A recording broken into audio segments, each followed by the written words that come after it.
আসসালামু আলাইকুম বন্ধুরা, কি অবস্থা সবার? বেলাল গেমিং ইজ ব্যাক আছি। চ্যানেলে তোমাদের সবাইকে স্বাগতম। আজকে কিন্তু মারাত্মক লেভেলের একটি ম্যাচ হতে যাচ্ছে, যা দেখে তোমাদের মন জাস্ট ভালো হয়ে যাবে। চলো আর কথা না বাড়িয়ে সরাসরি মূল গেমে চলে যাই।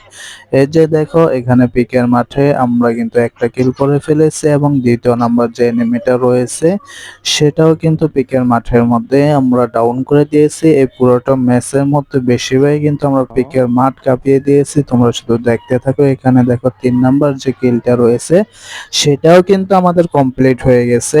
এখন দেখো যে আস্তে আস্তে আমাদের ৪ নাম্বার যে প্লেয়ারটা রয়েছে সেটা অনেক দূরে ছিল, সেটাকেও কিন্তু আমরা ডাউন করে দিয়েছি। এবং দেখো যে ৪ নাম্বার কিলটা আমাদের কনফার্ম হয়ে যায়। ৫ নাম্বার কিলটা দেখো ভাই, জাস্ট অসাধারণ ছিল। কিভাবে সামনে থেকে কার ৯০ দিয়ে সেটাকে ডাউন করে দিয়েছে।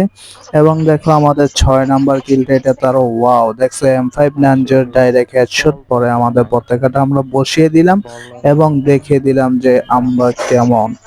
এবং দেখো যে ৭ নাম্বার যে প্লেয়ারটা রয়েছে, প্রথম ৬টা কিলে কিন্তু আমরা পিকের মাঠের মধ্যে করেছি। এবার দেখো ৭ নাম্বার প্লেয়ারটাকে কিভাবে সামনে নিচে চারোদিকে মুভমেন্ট করে সেটাকে ডাউন করেছে। এবং ৮ নাম্বার কিলটাও দেখো আমাদের গলফ টাওয়ারে হয়ে গেছে। ২টা কিল মাত্র বাহিরে হয়েছে। কেমন লেগেছে?